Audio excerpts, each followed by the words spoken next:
Welcome back to The Explainer. Today, we're going to crack open a learning method from one of the greatest minds of the 20th century, the physicist Richard Feynman. And it's a technique that is so simple, it almost feels like cheating. Okay, so picture this. We've all been there, right? You've spent hours studying, you've highlighted the textbook, you've gone over your notes again and again, and you feel like, yeah, I got this. But then someone asks you to explain it, and you just freeze. Suddenly you're stumbling over your words, reaching for all this complicated jargon, and you have that sinking feeling, maybe I don't get this as well as I thought I. And there's a really fascinating reason for that. Studies on something called the protégé effect have found that just expecting to teach something helps you learn it 2 to 3 times better than if you're just studying for a test. It's like your brain totally shifts gears when it knows it has to explain something to someone else, not just spit back answers. So that feeling, that really frustrating moment we were just talking about, it actually has a name: the illusion of explanatory depth. It's this cognitive bias that makes us think we understand something way better than we actually do. It's the reason you feel totally confident you know how a bicycle works, right up until someone asks you to draw one from scratch. Our brains mistake being familiar with something for truly understanding it. So how do you actually break free from this illusion? Well, that is exactly where Richard Feynman's simple but incredibly powerful secret comes into play. See, Feynman was this absolute legend, not just for being a brilliant physicist, but for his uncanny ability to make the most ridiculously complex ideas in the universe feel simple and intuitive. He was kind of obsessed with getting to the real, true core of an idea, and he actually developed a method for doing just that. And this obsession led him to this personal philosophy, which is really the heart of his entire method. If you can't explain something simply, you don't truly understand it. Think about that. It's like a personal truth detector for your own knowledge. If your explanation is super complicated and full of jargon, the problem isn't the topic, it's you. It's a sign that your own understanding is shaky. So that's what we're talking about, officially, the Feynman Technique. But don't think of it as just another study hack. It's more like a diagnostic tool. It uses the simple act of teaching to shine a huge spotlight on all the dark corners and hidden gaps in your own knowledge. Here's a really great way to think about it. Jargon is just a mask. When we use some big technical term without being able to really break it down, we're hiding. We're using that fancy word to cover up the fact that we don't actually know what's going on underneath. This technique basically forces you to take off the mask. Okay, so that's the what and the why. Now let's get into the how. Let's break this down into a really clear, repeatable process that you can literally start using today. It's really just a simple 4-step loop. First, you pick your concept. Second, you try to explain it in the simplest terms you can imagine. And third, and this is the most important part, you have to notice every single time you get stuck, or hesitate, or use a complicated word you can't define. That's the magic right there. Those are your knowledge gaps. And then step 4. You go back to your books, you fill in those specific gaps, and then you try to explain it all over again. You just keep repeating that until it's smooth, simple, and crystal clear. Now this whole thing might feel kind of intuitive, right?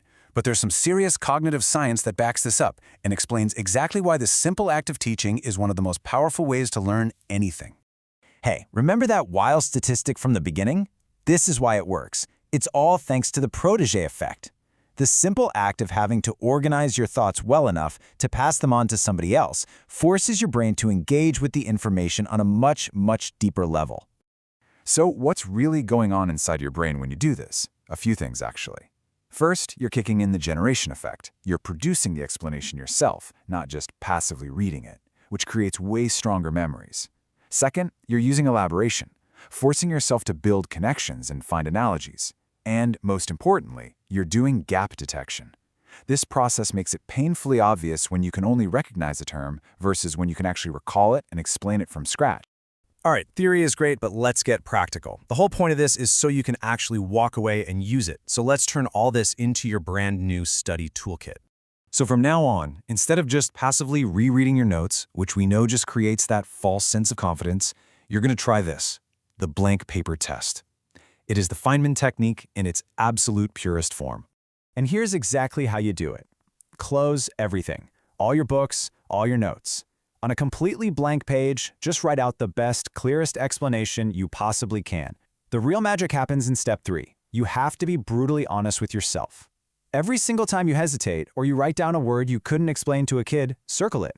Those circles, that's now your super targeted, ultra-efficient study guide. And hey, this isn't just for students cramming for an exam. In the world of programming, they have this amazing version called rubber duck debugging. When a programmer gets stuck, they will literally explain their code line by line to a rubber duck sitting on their desk, and the simple act of saying it out loud almost always reveals the mistake. You can do this with anything, a business plan, historical event, you name it. One of the most powerful tools in this whole technique is the analogy. An API is just like a waiter in a restaurant. Compound interest? It's like a snowball rolling downhill. DNA is just a recipe book for a living thing. When you can come up with a simple, solid analogy like one of these, it is a huge sign that you've truly understood the core idea. It's the ultimate proof of simple, clear understanding. Now, as you start trying this out, there are a few common traps people fall into, so let's get ahead of them. Be careful not to make your explanation so simple that it becomes wrong. The goal is simple but still accurate. And please remember, this is a process. Your first attempt at explaining something is supposed to be messy. That's the whole point. Don't stop there. Okay, let's pull all these threads together. Let's boil it all down to one final, super powerful idea you can take with you. And you know what? The Feynman technique gets even more powerful when you start mixing it with other proven learning methods. Use it to hammer out your simple explanation and then use things like active recall and spaced repetition to lock that deep understanding into your long-term memory for good. Look, if you remember just one thing from this whole explainer, let it be this. The moment you reach for jargon is the moment you found a knowledge gap. That little hesitation, that urge to just use the complicated word because it's easier than actually explaining the concept, that's a signal. That's your brain lighting up a big neon sign telling you exactly where you need to focus. So here's the challenge. I really want you to do this. Don't just file this away as a neat idea. Put it to work today. Pick one thing, a concept from your job, a chapter from a book you're reading, anything, and just try to explain it to a 12-year-old. You can even just pretend. You'll be amazed at what you find.